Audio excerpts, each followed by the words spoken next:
عجبني جدا تعليق والمقدمه التاريخيه لسهام صالح بعد فوز نادي الزمالك والاداء الاسطوري للعيبه ولجمهور نادي الزمالك. قبل ما اتكلم في اي حاجه تعالوا نشوف سهام صالح قالت ايه وبعد كده نبقى نعلق على كلامها. في حكايه قديمه بتقول ان القوس ما يطلعش سهم غير لما يتشد للاخر. يمكن عشان كده النهارده القوس الزملكاوي كل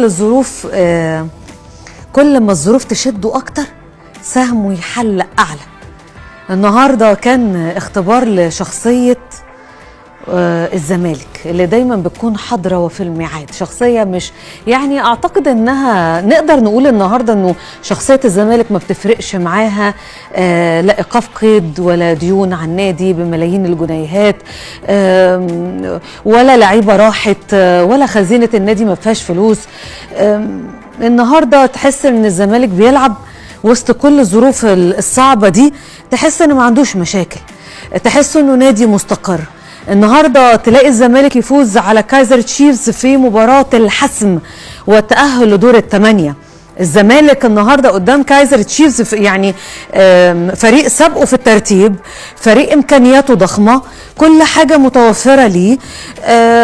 وعلى الناحيه يعني الزمالك عنده حاجتين بس، عنده شخصيه وعنده تاريخ، وقبل ده كله عنده جمهور النهارده بيقدم درس الحقيقه في الانتماء والوفاء ولا احلى من كده. عايزه اقول مبروك لكل الزملكاويه وكل عشاق النادي الابيض وعلى راسهم الاستاذ خالد طبعا يا الله يخليني. بجد شكرا على الكلام الجميل ده كله ليك يا سهام صالح. جمهور نادي الزمالك مفيش كلام عليه.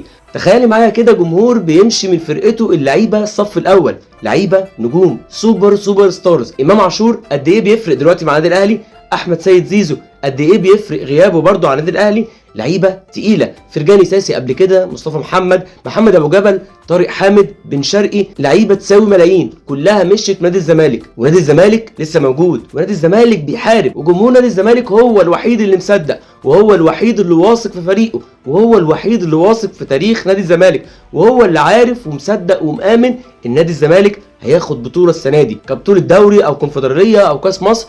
كل البطولات قريبه جدا من نادي الزمالك، بس العب بروح وعزيمه. كل المستويات شبه بعض، كل المستويات زي بعض، مفيش لاعب يفرق عن التاني، كل اللعيبه ممكن تحقق لو هي عايزه. طول ما انت وراك جمهور زي نادي الزمالك هتقدر تحقق اي حاجه. شكرا جمهور نادي الزمالك، شكرا سهام صالح، وان شاء الله يكون اللي جاي افضل واحسن لنادي الزمالك، والافضل جمهور في الدنيا جمهور نادي الزمالك.